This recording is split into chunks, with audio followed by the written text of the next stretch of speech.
Magandang gabi po sa inyo, sir, at sa lahat ng mga ka-radio na patuloy na nakikinig sa inyong channel. First time ko pong magsulat at magpadala ng story sa inyo, kaya sana mapansin ninyo po. Tawagan niyo na lang po akong Jessa, 21 years old, mula sa Iloilo, at ito po ang karanasan ko kung ako ay nag-OJT sa isang lumang ospital. Mga ka-radio, noong third year college ako sa kursong nursing, required kaming mag-OJT sa isang government hospital sa aming lugar. Hindi ko na po babanggitin ang pangalan, pero kilala yon bilang isa sa mga pinakamatandang ospital sa probinsya. Noong una, excited pa ako. Jessa, ready ka na ba? Night duty tayo mamaya, sabi ng kaibigan kong si May habang nag-aayos kami ng uniform. Oo naman, masaya to, actual na to eh, sagot ko. Halatang kabado pero pilit na masaya. Pero may isang bagay na napansin ko agad. Parang may kakaibang pakiramdam sa ospital na yon. Hindi siya basta luma lang. Parang may mabigat na hangin. Una naming assignment ay sa old wing ng ospital. Isang bahagi na bihira ng gamitin dahil luma na ang facilities. Pagpasok pa lang namin doon, ramdam ko na agad ang lamig. Hindi yung lamig na galing sa aircon, kundi yung lamig na parang tumatagos sa buto. Grabe, ang lamig dito ah, sabi ko. Sumagot si May, oo nga, pero wala namang aircon dito. Nagkatinginan kami. Tapos, biglang may narinig kaming mahina, parang pagkalansing ng bakal na kama. May pasyente pa ba dito? Tanong ko sa senior nurse namin. Sumagot siya ng diretsyo, wala, dati meron. Pero matagal na itong abandoned. Bigla akong kinabahan. Kung wala ng tao, saan galing ang tunog?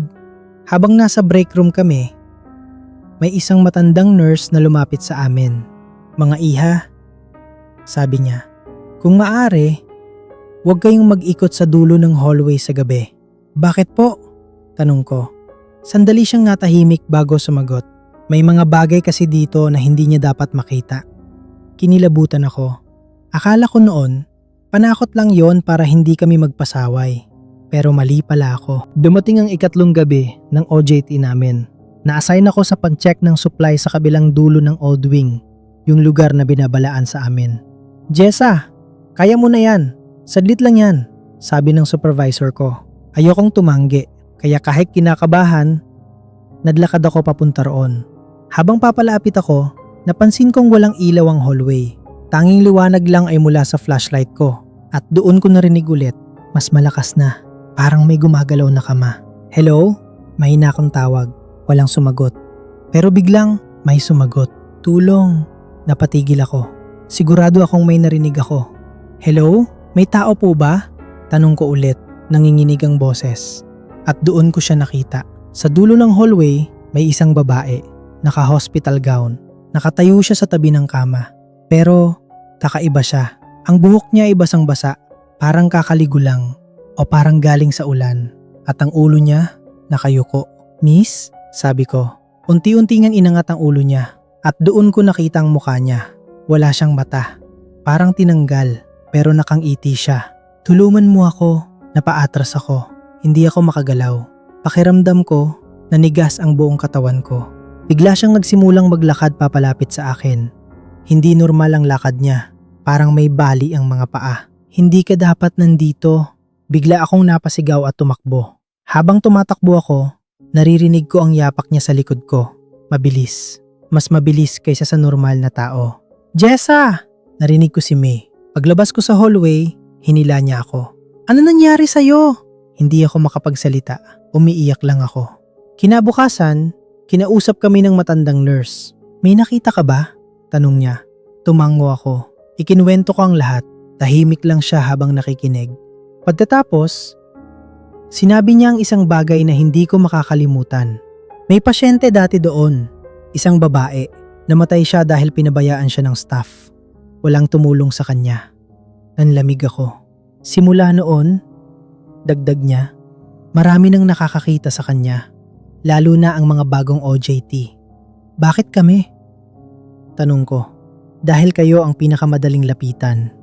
Akala ko tapos na ang lahat. Pero sa huling gabi ng duty ko, may nangyari ulit. Nasa nurse station ako. Tahimik ang paligid. Biglang nag-flicker ang ilaw. at narinig ko ulit ang boses. Jessa, nanlaki ang mata ko. Dahan-dahan akong lumingon. Walang tao. Pero sa glass window ng station, may refleksyon. Hindi ako nag-iisa. Nasa likod ko siya. Yung babae. Nakangiti. At this time, hawak niya ang balikat ko. Pagkatapos ng OJT ko, hindi na ako bumalik sa ospital na yon. Nag-transfer ako ng ibang training site. Hanggang ngayon, minsan napapanaginipan ko pa rin siya. At ang pinaka nakakatakot, minsan, kapag mag-isa ako sa kwarto, naririnig ko pa rin ang mahina niyang bulong. Tulungan mo ako. Maraming salamat po sa inyo at sa lahat ng mga karadyo na nakinig sa aking kwento. Sana ay magsilbi itong babala. Lalo na sa mga estudyanteng papasok sa mga lumang ospital para sa OJT. At dito na po nagtatapos ang aking kwento tungkol sa aking OJT horror experience sa lumang ospital. Magandang gabi po at God bless.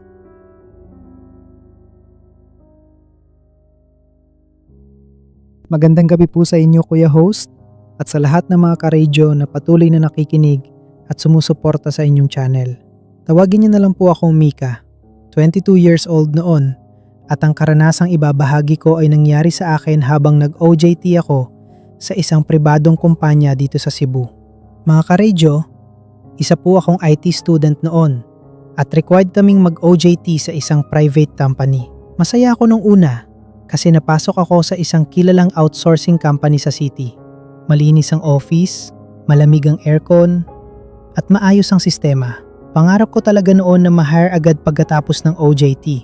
Ang schedule ko noon ay night shift, alas 10 ng gabi hanggang alas 6 ng umaga. Medyo nanibago ako sa umpisa, pero dahil kailangan, tinanggap ko na rin. Sa una, okay naman. Mababait ang mga regular employees. Lalo na yung supervisor naming si Ma'am Liza. Pero may napansin na agad ako sa unang linggo ko pa lang. May isang floor kasi sa building na hindi ginagamit. Yung 5th floor. Nasa 4th floor kami. At sabi nila, storage na lang daw yon at wala nang gumagamit. Pero minsan, lalo na pag madaling araw na, may naririnig akong parang may naglalakad sa taas. Ma'am, may tao po ba sa ika-5 floor? Tanong ko minsan habang nag-break kami. Bigla siyang natahimik saglit bago sumagot. Wala. Baka maintenance lang, sabi niya. Pero hindi siya tumingin sa akin. Doon pa lang, medyo kinabahan na ako. Lumipas ang mga araw, nasanay na ako sa work, pero hindi nawawala yung tunog sa taas. Mga yabag, minsan parang may hinihila at minsan parang may kumakatok. Isang gabi, bandang alas 3 ng madaling araw, nag-CR ako. Yung CR namin nasa dulo ng hallway, malapit sa emergency stairs. Tahimik na noon kasi karamihan sa team ko ay naka-break.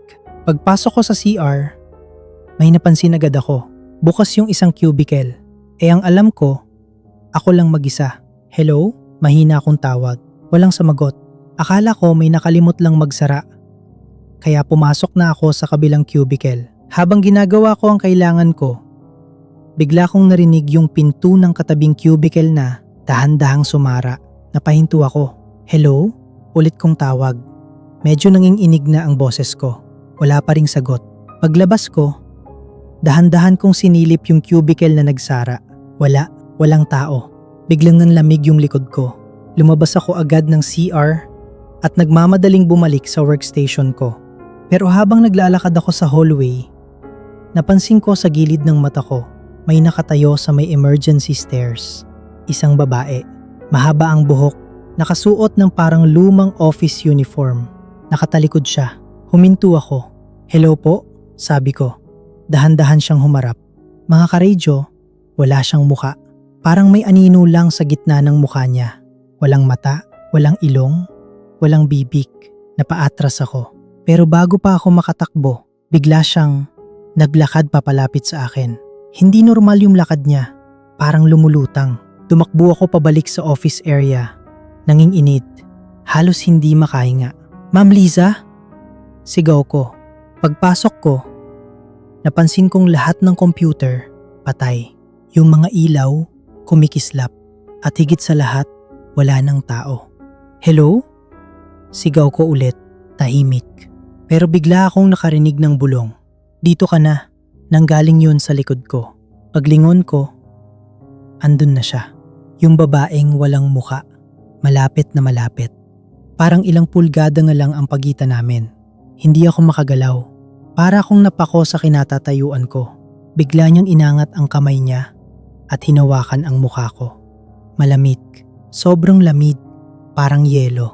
Palit tayo. Bulong niya. Doon ako napasigaw at bigla akong nawalan ng malay. Nagising na lang ako nasa clinic na ako ng building. Nakapaligid sa akin yung mga ka-team ko at si Ma'am Liza. Anong nangyari sa'yo? Tanong nila. Hindi ako agad nakasagot. Nangiinginig pa rin ako. Kinuwento ko lahat. Tahimik silang lahat. Pagkatapos ng ilang segundo, si Ma'am Liza ang nagsalita. Akala ko hindi mo siya makikita. Napatingin ako sa kanya. Ma'am, ano po yun? Huminga siya ng malalim.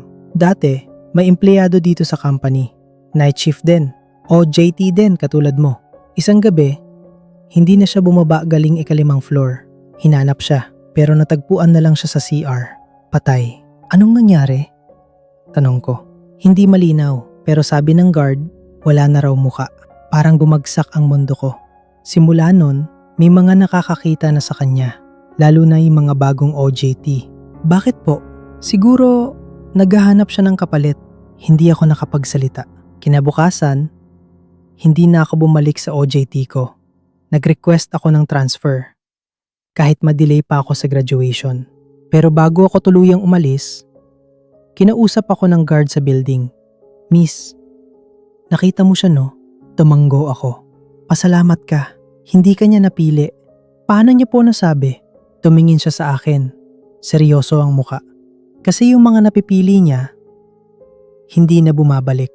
Hanggang ngayon mga karadyo, tuwing naalala ko yung gabing yun, nanginginig pa rin ako.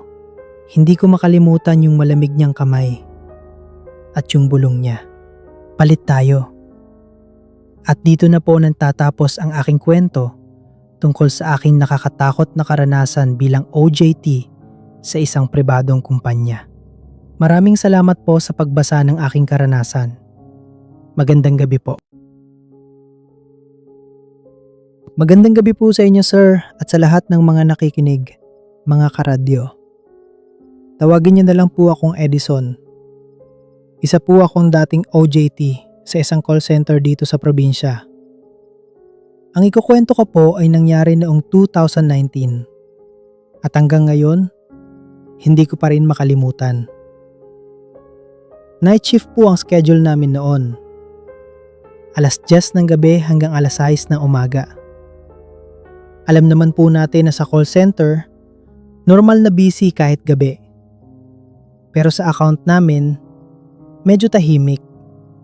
Lalo na kapag lampas na ng alas 2 ng madaling araw. Doon na nagsimula ang kakaiba. Eksaktong alas 3 ng madaling araw, may papasok na tawang sa linya ko. Walang caller ID. Blank lang. No name. No number. Hello? Thank you for calling. How may I help you? Sabi ko. Walang sumasagot. Pero may naririnig ako. Mahinang paghinga. Parang may taong nakadikit ang bibig sa phone. Humihinga. Mabagal. Malamig. Akala ko prank call lang. Kaya binabaan ko. Kinabukasan, danan ulit. Eksaktong alas 3 ng madaling araw. Same number? O mas tama, walang number. Same na paghinga. Hanggang sa naging routine na siya. Araw-araw, alas 3 ng madaling araw, tatawag siya. Hindi nagsasalita, hindi nagagalit, hindi humihingi ng tulong. Humihinga lang. Isang gabi, naglakas loob ako. Hello? Kung sino ka man, please magsalita ka. Hindi ito nakakatuwa. Biglang tumigil ang paghinga, nanahimik ang linya. Akala ko naputol na, pero maya-maya may bumulong. Mahina, halos hindi ko marinig. Nandito lang ako. Nanlamig buong katawan ko. Hello? Sino to? Sigaw ko. Walang sumagot. Call ended. Kinabukasan, kinuwento ko sa team leader ko. Natawa lang siya. Baka multo yan ah. Biro niya. Pero nung chinek namin ang system logs, doon lang kami natahimik. Walang record ng tawag. As in, wala. Pero sa call timer ko, malinaw. May pumasok na 2 minutes and 13 seconds na call. Doon na ako kinabahan. Hindi ko na sana papansinin, pero lumala pa. Isang gabi, habang papalapit na ng 3:00 ng madaling araw, biglang nag-flicker ang ilaw sa buong floor. Yung ibang workstation, biglang namatay. Kami na lang dalawa ng ka-team ko ang natira sa row. Then, pumasok ulit ang tawag. 3:00 ng madaling araw. This time, hindi na ako sumagot agad. Pinakinggan ko muna, pero kahit hindi ko pa sinasagot, may naririnig na akong paghinga sa headset ko. Doon na ako kinilabutan. Dahan-dahan kong sinuot ang headset. "Hello?" Nanghinginig kong sabi. Tahimik. Tapos biglang, "Bakit mo ako iniwan?" Hindi na ako nakagalaw. "Anong sinasabi mo?" Bulong ko. Biglang lumakas ang paghinga. Parang galit, parang nasasaktan. Nandito lang ako, sa baba. Biglang nag-static ang linya. Naputol ang tawag. Hindi ko na kinaya. Tinanggal ko headset ko at tumayo ako. Napansin ng ka-team ko na namumutla ako. "Uy, okay ka lang?" Tanong niya. Kinuwento ko sa kanya. Bigla siyang natahimik. "Pare, alam mo ba kung anong meron sa baba ng building na to?" Umiling ako. Lumunok siya bago sumagot. Dating morgue to, bago ginawang call center. Parang may malamig na tubig na ibinuhos sa likod ko. Hindi ako makapaniwala. Kinabukasan, nagtanong ako sa isang matagal ng empleyado. Totoo nga, yung lote raw na kinatatayuan ng building namin, dating maliit na ospital. At yung mismong pwesto ng production floor namin, dating lugar ng mga bangkay. Simula nun, hindi na ako naging kampante. Pero hindi pa doon natapos.